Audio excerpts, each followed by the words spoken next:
सलाखें। दिल्ली में अंडरवर्ल्ड की दस्तक। विजेंद्र ने हमें कंप्लेंट दी थी कि उन्हें धमकियां मिल रही हैं और उनसे कुछ पैसे की मांग की जा रही है। चंद्रकांत बना दिल्ली का डॉन। ये एक बड़ा अपराधी है, जैसा मैंने बताया कि लाइफ कन्विक्शन का पनिशमेंट हो रखा है और एक बड़े ग्रुप से संबंधित रहा है। जेल से डॉन कर रहा है उगाही। वो मेरे को कहता है सीधा पैसे कहता है केस कर ले कुछ भी कर ले, लेकिन जहाँ तूने पैसा देना बंद कर दिया मेरे को वही मैं तेरे को मार दूँ खत्म करवा दूंगा अंदर बैठे बैठे। जेल से डॉन दे रहा है धमकी। बच्ची है मेरे 2 लड़कियां, दोनों लड़कियों को करवा दूंगा मैं, कोई भी उनके साथ लोग। डॉन के गुंडे मचाते हैं कोहराम।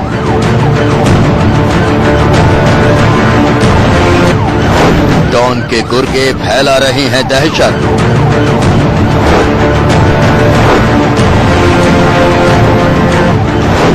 एक परिवार हुआ घर में कैद। 3 साल से मैं बाहर खेलने जाती, घर पे ही रहते हैं और न ही स्कूल। डॉन ने दी है जान की धमकी। तो फोन वहाँ से इतने आते हैं कि जो हम बिल्कुल सिर फटने जैसा हो जाता है। ये है पुलिस के मुंह पर डॉन का तमाचा। नमस्कार, मैं हूं रवि शर्मा, आप देख रहे हैं सलाखें। अभी अभी आपने जो देखा वो हैरत में डालने वाला है, चौंकाने वाला है।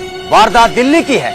दिल्ली जहां पर प्रधानमंत्री भी रहते हैं और राष्ट्रपति भी। क्या ये मुमकिन है कि उसी दिल्ली में एक परिवार ऐसा भी रहता हो जो दहशत से इस कदर खौफजदा है कि घर से नहीं निकलता? बच्चों की पढ़ाई छुड़वा दी गई और हर तरफ से मौत आती नजर आती है उस परिवार को। आखिर क्यों? अगर जेल में बैठकर कोई अपराधी रंगदारी मांग रहा है, अपना गिरोह चला रहा है, तो फिर दिल्ली पुलिस क्या कर रही है? आइए देखते हैं ये खबर जो आपको हैरत में भी डालेगी और आपको दुखी भी करेगी उस परिवार के हाल पर।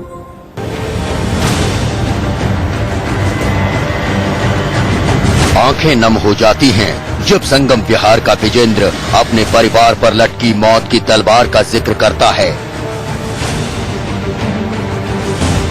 हर पल मौत के खतरे में जीते हुए अगर 3 साल गुजर जाएं, तो ये हाल किसी का भी हो सकता है। अपनी मौत से ज्यादा फिक्र मासूम बेटियों के भविष्य की है, जिन पर डॉन की निगाहें गड़ी हैं। बेटे के बारे में कहता है भाई बिल्कुल काम कर दूंगा मैं, सोच भी नहीं पाएगा तो ऐसा कर दूंगा मैं। जी हां, कोई बीते 3 साल से विजेंद्र को तबाह करने की धमकी दिए जा रहा है। मौत की धमकी तिहाड़ जेल से फोन पर आती है और जब भी आती है विजेंद्र कई रात सो नहीं पाता, क्योंकि तिहाड़ जेल में बंद एक खतरनाक अपराधी विजेंद्र को परिवार समेत खत्म करना चाहता है। और वो खतरनाक गुनहगार ऐसा कर भी सकता है, इसमें पुलिस को भी कोई शक नहीं। ये एक बड़ा अपराधी है, जैसा मैंने बताया कि उसको कि लाइफ कन्विक्शन का पनिशमेंट हो रखा है और एक ये बड़े ग्रुप से संबंधित रहा है। तो ये इस संभावना से हम इनकार नहीं कर सकते कि इस तरह की धमकी दी गई। 3 साल से ये शख्स अपने घर से नहीं निकला। जीने के लिए जो भी कुछ जरूरी है वो घर पर ही मंगवाया जाता है। काम धंधा सब बंद हो चुका है, बच्चे स्कूल नहीं जाते। 3 साल पहले जब लगातार धमकियां आनी शुरू हुई थीं, तभी इसने अपनी 2 मासूम बेटियों का स्कूल छुड़वा दिया था। मेरी लड़कियां पढ़ नहीं पा रही हैं। अब आप उनकी पढ़ाई कैसे कर रहे हैं? मैं घर में उनका ट्यूशन लगवाता हूँ, ट्यूशन देता हूँ मैं इनको। तो स्कूल जाना आपने शुरू कर दिया? हाँ जी, क्या खतरा है। स्कूल छूटा, स्कूल के साथ स्कूल की सहेलियां छूटी और फिर धीरे धीरे कब बचपन हाथ छुड़ा गया, विजेंद्र की बेटियों को पता ही नहीं चला। 3 साल गुजर गए हैं इन बच्चियों को घर से निकले। घर के पास पार्क है, लेकिन दहशतजदा माँ बाप अपनी मासूम बेटियों को खेलने नहीं जाने देते। डरते हैं कहीं गुनहगार इस घर की बर्बादी की शुरुआत इन बच्चियों से ही ना कर दें। 3 साल से मैं बाहर खेलने जाती, घर पे ही रहते हैं और न ही स्कूल, बस ट्यूशन और घर पे। ऐसी दहशत इससे पहले आपने सिर्फ और सिर्फ फिल्मों में देखी होगी। हिंदी फिल्मों की तरह जेल में कैद एक खतरनाक खलनायक इस परिवार के लिए दहशत का सबब बना हुआ है। कहने को तिहाड़ जेल में जैमर लगे हैं, वहां कैदियों को फोन हासिल ही नहीं हो सकता। बावजूद इसके जेल में बंद वो गुनहगार बार बार विजेंद्र को फोन करता है, बार बार उसे मौत की धमकी देता है। जो भी पापा के पास कॉल्स आती हैं, जो ये लोग करते थे तिहाड़ जेल से, तो उस वजह से पापा डर जाते हैं, इसलिए हमें मना कर देते हैं बाहर जाने के लिए। जाहिर है सिर्फ बातों से इतनी दहशत पैदा नहीं होती। 2 बार घर से बाहर निकलने की गलती की थी विजेंद्र ने। दोनों बार जानलेवा हमला हुआ और फिर विजेंद्र समझ गया कि फोन पर अक्सर मिलने वाली धमकी एक कड़वी हकीकत है। तो मैंने पहले कई बार पैसे नहीं दिए तो मेरे साथ उसने चोट करा दी मेरे को। मैं ट्रामा सेंटर में भर्ती हो गया, तो लड़कों पे केस भी लग गया था, उसके लड़कों पे, चंदू के लड़कों पे 308 का लग गया था, और भी केस लगे थे उन पे। एक बार मेरा हाथ तोड़ दिया उन्होंने, फिर सर फाड़ दिया था मेरा। दोनों हमलों में विजेंद्र किसी तरह बच तो गया, लेकिन इसके बाद वो खतरे की गहराई को समझ गया। क्या चौकी, क्या थाना, क्या पुलिस अफसर, किस दरवाजे पर विजेंद्र ने माथा नहीं रगड़ा, लेकिन 3 साल तक इसे कोई मदद हासिल नहीं हुई। इसके बाद शुरू हुआ जेल से उगाही का सिलसिला। विजेंद्र को बताया गया कि जब तक तू पैसा देता रहेगा तेरी सांस चलती रहेगी। वो मेरे को कहता सीधा पैसे कहता है, केस कर ले, कुछ भी कर ले, लेकिन जहाँ तूने पैसा देना बंद कर दिया मेरे को, वही मैं तेरे को मार दूं, खत्म करवा दूंगा अंदर बैठे बैठे। आगे बताएंगे कि आखिर कौन है वो डॉन और क्यों वो पड़ा हुआ है इस परिवार के पीछे, और क्यों उसे रोकने में लाचार है पुलिस। क्या क्या इंतजाम किए हैं विजेंद्र ने अपने परिवार को जिंदा रखने के, आगे दिखाएंगे। आप बस देखते रहिए सलाखें।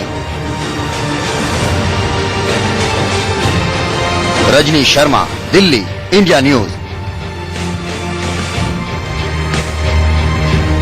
पहले फोन पर धमकी आती है और फिर परिवार पर दहशत छाती है, लेकिन अगर ऐसा ही है तो फिर ये शख्स उस अपराधी का फोन उठाता ही क्यों है? अगर ये सवाल आपके जहन में आया है तो आपको बता दें, फोन उठाना विजेंद्र की मजबूरी है, क्योंकि ऐसा न करने पर उसके घर को सी कंपनी के गुंडे आकर घेर लेते हैं। सीसीटीवी में ये सच कैद हो चुका है जो हम अब आपको दिखाने जा रहे हैं। ऐसी दहशत जिसका कोई मुकाबला नहीं, जो शायद आपने इससे पहले न कभी सुनी होगी न कहीं देखी होगी। मोटरसाइकिलों पर सवार गुंडों के इस हुजूम को देखिए। जेल में बंद उस खतरनाक बदमाश का फोन जब जब विजेंद्र नहीं उठाता, उसके घर के बाहर गुंडों की भीड़ लग जाती है। हथियार बंद ये गुंडे विजेंद्र को घर के बाहर से ललकारते हैं, उसे कहते हैं कि वो फोन उठाए, भाई से बात करे। भाई यानी वही खतरनाक मुजरिम जो जेल के भीतर से इस परिवार को रिमोट पर चला रहा है।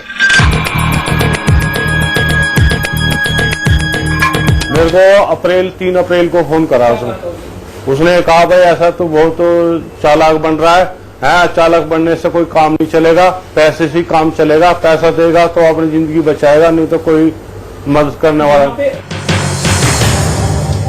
जेल में मौजूद चंद्रकांत और चंदू के गुर्गे खुलेआम गली में हंगामा करते हैं।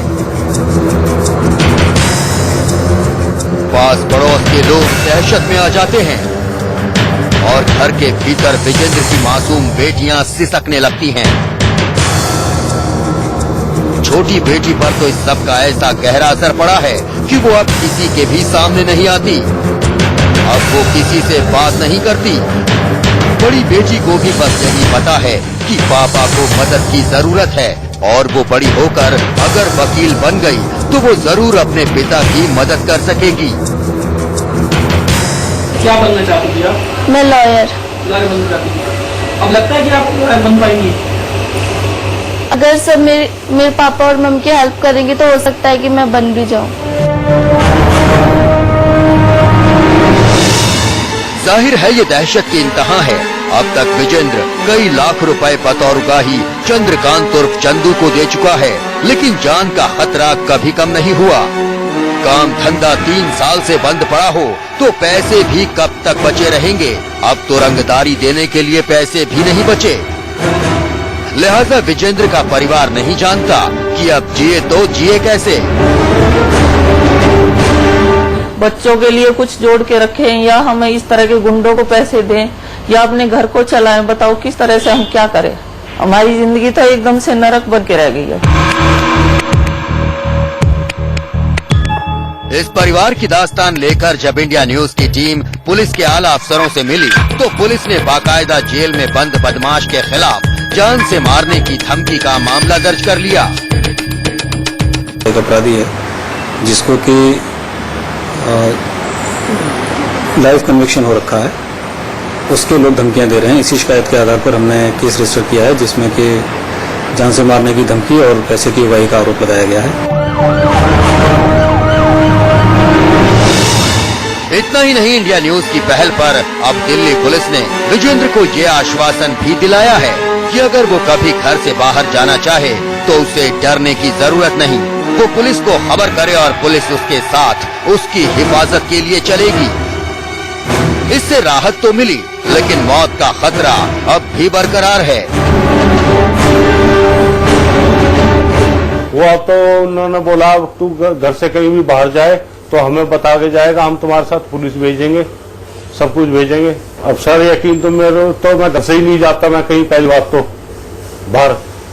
अब मेरे को पुलिस वालों का इतना वो नहीं है। बड़ा सवाल ये है कि आखिर क्यों चंद्रकांत और चंदू नाम का वो बदमाश इस परिवार के पीछे पड़ा हुआ है। आखिर क्यों वो विजेंद्र की जिंदगी में जहर घोलने पर आमादा है। तो इसका जवाब है चंद्रकांत को हुई उम्र कैद की सजा। दरअसल साल 2004 में चंद्रकांत और चंदू ने विजेंद्र के पास काम करने वाले अन्नू नाम के एक शख्स का कत्ल कर दिया था। विजेंद्र मामले में गवाह था और उसने गवाही देकर चंद्रकांत को अदालत से उम्र कैद की सजा दिलवा दी। वो भी इधर ही रहता है दूसरे ब्लॉक में, तो वो मेरा वो मारने के चक्कर में आया था। मैं तो मरा नहीं लेकिन मेरे लड़के को मार दिया उसने। उस लड़के को मार दिया, वो जेल में चला गया। मैंने पैरोकारी करी और उसको उम्र कैद की सजा हो गई। बस इसी के बाद से चंद्रकांत विजेंद्र की जान का दुश्मन बन बैठा है। वो साल 2009 में जेल से पैरोल पर बाहर निकला और तब से चंद्रकांत और चंदू की सी कंपनी का हर गुर्गा विजेंद्र के लिए आफत बना हुआ है। अब क्या करेगी पुलिस, कैसे करेगी इस परिवार के आतंक का खात्मा और जिंदा रहने के लिए कैसे सीसीटीवी कैमरों से घिरा रहता है ये परिवार, आगे दिखाएंगे। Rajnish Sharma, Delhi, India news.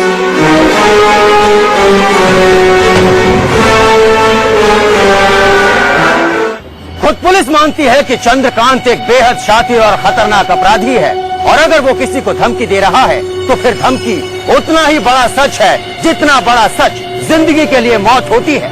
और इन हालातों में परिवार आखिर कब तक जिएगा। बीते 3 साल की दहशत ने इस परिवार की जिंदगी को पूरी तरह बदल दिया है। आइए बताएं आपको कैसे जीता है ये परिवार।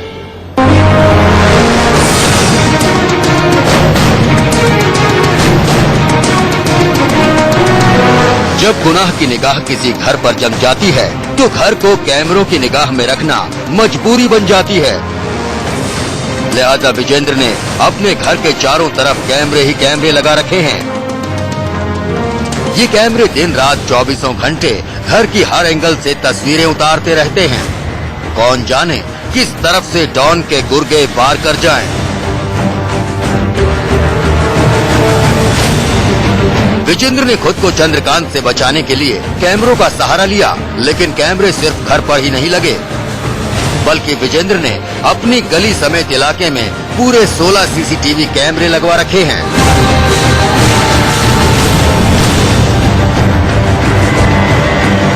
कमाल देखिए कि विजेंद्र को पुलिस पर कम, कैमरों पर ज्यादा भरोसा है। क्या आपने इसकी शिकायत पुलिस से की है? पुलिस में की जी, मैंने 2009 से करता हुआ आ रहा हूँ लेकिन मेरी कोई मदद कभी किसी पुलिस वाले ने नहीं करी। अब सर यकीन तो मैं घर से ही नहीं जाता, मैं कहीं पहली बात तो बाहर। अब मेरे को पुलिस वालों को इतना वो नहीं है। 3 साल गुजर गए इस दहशत में जीते हुए। कौन मानेगा कि ये राजधानी दिल्ली है। यही दिल्ली पुलिस खुद के मुल्क की सबसे चुस्त पुलिस होने का दावा करती घूमती है। ये हद है कि एक परिवार को कानून और पुलिस के होते हुए इस कदर मर मर कर जीना पड़े। आखिर क्या कसूर है इस मासूम बच्ची का जो दहशत की वजह से बीते 3 साल से स्कूल नहीं जा पा रही।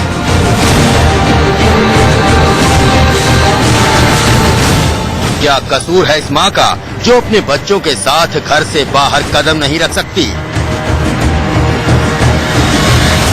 और क्या कसूर है विजेंद्र का अगर उसने कानून की मदद कर एक गुनहगार को उम्र कैद की सजा दिलवाई। कहने को सजा चंद्रकांत को हुई है लेकिन सजा भुगत रहा है ये परिवार। बड़ा सवाल ये भी है कि खुलेआम मुल्क की सबसे महफूज जेल से अगर उगाही और गिरोह चलाए जा रहे हैं तो फिर दिल्ली पुलिस क्या कर रही है।